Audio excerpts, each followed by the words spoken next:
दोस्तों नमस्कार। उत्तर प्रदेश में पंचायत चुनाव को लेकर के हर रोज बड़ी खबरें आ रही हैं और इस तरीके से अब उत्तर प्रदेश के चुनाव में पिछले 6 सप्ताहों से जो सस्पेंस बन रहा था वो पूरे तरीके से समाप्त हो गया है। दरअसल में दोस्तों आपको बता दें, ये सोशल मीडिया की महज अफवाह थी और इस अफवाह को इस तरीके से फैलाया गया कि पंचायत चुनाव अब ओबीसी आरक्षण के मामले को लेकर के फिलहाल 6 महीने तक टल जाएंगे। इसको लेकर जो प्रधान पद के बीडीसी पद के एवं जिला पंचायत के सदस्य पद के उम्मीदवार थे, उन्होंने अपनी तैयारियां फिलहाल रोक दी थी और गांव का फिर से एक जो चुनावी माहौल बना था वो पूरे तरीके से खत्म होता नजर आया था। दरअसल में इसकी स्थितियां ये हैं कि एक तरीके से कहिए कि जो उम्मीदवार थे उनकी धार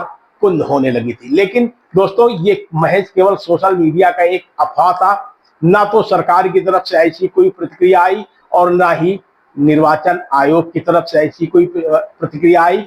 अभी भी जो सूचना है उसमें साफ है कि अप्रैल के महीने में उत्तर प्रदेश में पंचायत चुनाव होंगे। हालांकि इसको लेकर अभी भी तमाम तरीके के लॉजिक दिए जा रहे हैं, लेकिन जब तक निर्वाचन आयोग या फिर सरकार की तरफ से कोई भी ऐसी प्रतिक्रिया नहीं आती है तो आप ये मान के चलिए कि पंचायत चुनाव का होना तय है और 15 जनवरी तक मतदाता सूची के अंतिम प्रकाशन का कार्य भी पूरा हो जाएगा। दोस्तों ये अटकलबाजी क्यों शुरू हुई थी ये भी आप समझ लीजिए। दरअसल में उत्तर प्रदेश में पंचायती राज मंत्री है ओम प्रकाश राजभर। ओम प्रकाश राजभर ने उत्तर प्रदेश के मुख्यमंत्री एवं देश के प्रधानमंत्री सहित उच्च स्तरीय नेताओं, विपक्ष के नेताओं, यहां तक कि बिहार में लालू प्रसाद के पास भी एक पत्र लिखा था जिसमें यह कहा था कि उत्तर प्रदेश के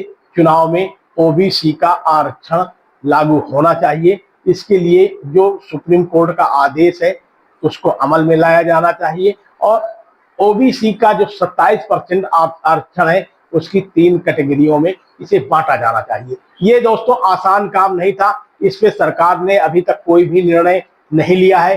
हालांकि इसके पत्राचार को लेकर के किसी भी दल ने जवाबदेही की कोई रुचि नहीं दिखाई, बल्कि सरकार में शामिल अनुप्रिया पटेल ने साफ तौर पर पंचायती राज मंत्री को लिखा कि इस आरक्षण प्रक्रिया के पहले जनगणना जरूरी है, जातिगत जनगणना होनी चाहिए, आर्थिक जनगणना होनी चाहिए, तभी इस बात का फैसला हो सकता है कि जो आरक्षण है उसे किस तरीके से लागू किया जाए। यानी साथ में अनुप्रिया पटेल ने यह भी कहा कि ये पत्राचार करने वाले आप कौन होते हैं, ये पत्राचार सरकार की तरफ से होना चाहिए। इसके बाद से इस पूरे मामले में पक्ष व विपक्ष ने चुप्पी साध ली और फिलहाल अब ऐसी कोई भी अटकलबाजी नहीं है, कोई भी सस्पेंस नहीं है।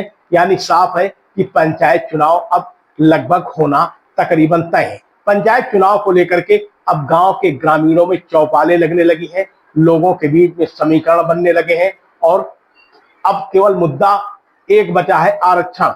जो आरक्षण का मुद्दा है वो आपके सीट में या आपके ब्लॉक में जो भी निकल कर सामने आएगा वो 15 जनवरी के पहले निकलकर आने वाला नहीं है। तो दोस्तों आप स्वयं गुणा गणित लगा सकते हैं कि 2010 में आपके गांव की आबादी क्या थी, 2015 में आपके गांव की आबादी क्या थी और 2021 के का जो चुनाव था उसमें आपकी आबादी, आपके गांव की आबादी क्या थी, कितने फीसदी किस जात के लोग थे।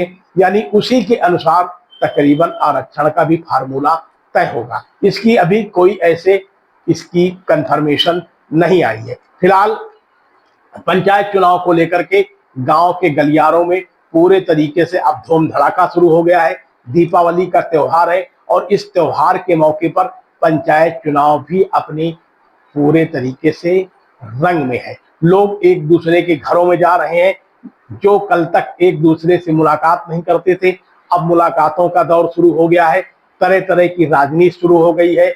कई गांव तो ऐसे हैं जहां पर प्रधानों को घेरा जा रहा है, कहीं विकास कार्य के नाम पे घेरा जा रहा है, तो कहीं उनके खिलाफ छिपी हुई शिकायत भी किए जाने का सिलसिला बदस्तूर जारी है। फिलहाल आप बने रहिए शपथ समाचार में। आप खबर कहां से देख रहे हैं, हमारी खबर को लाइक करिएगा, कमेंट करिएगा, साथ में खबर को सब्सक्राइब भी करिएगा। बहुत बहुत धन्यवाद। आप देख रहे हैं शपथ समाचार।